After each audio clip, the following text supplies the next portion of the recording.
2017 sera une année d'élections majeures pour notre pays. Élections présidentielles, élections législatives, élections sénatoriales.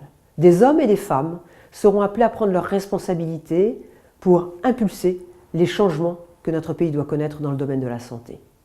Les Français ne s'y trompent pas. Les 3/4 d'entre eux indiquent que la santé sera un élément déterminant dans leur choix aux élections. De la même façon, la même proportion de Français estiment qu'il doit y avoir des changements dans le domaine de la santé si nous voulons pérenniser notre système de protection sociale. Les constats sont connus.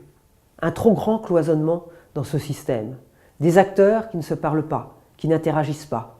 L'hôpital ignore l'ambulatoire, le sanitaire oublie le médico-social. De la même façon, le recours à l'hôpital est encore beaucoup trop important. L'hébergement hospitalier est encore un élément trop facilement utilisé.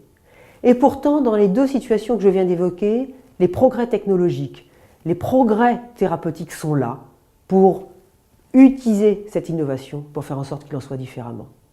Parce que le constat que nous pouvons également faire aujourd'hui, c'est que du fait de ce cloisonnement et de ce recours trop important à l'hospitalisation, il y a trop d'inégalités dans l'accès aux soins.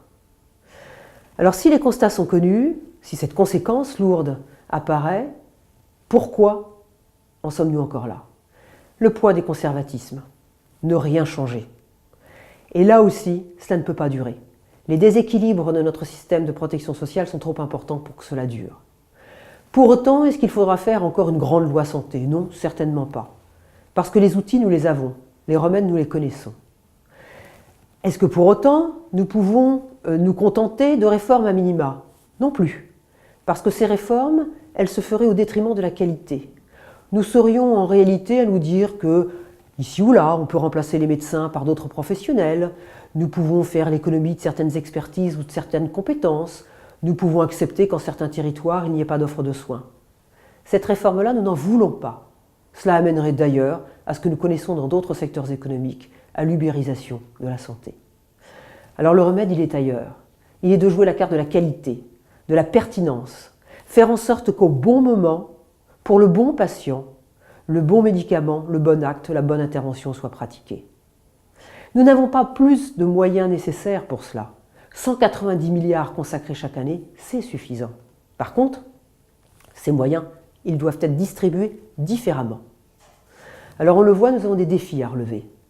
Les défis, ils sont celui de construire l'hospitalisation de demain. Ils sont de mieux structurer l'offre ambulatoire. Les établissements d'hospitalisation à domicile sont les partenaires des uns et des autres. Nous pouvons donc largement contribuer à ces évolutions. La FNEAD y prendra toute sa part.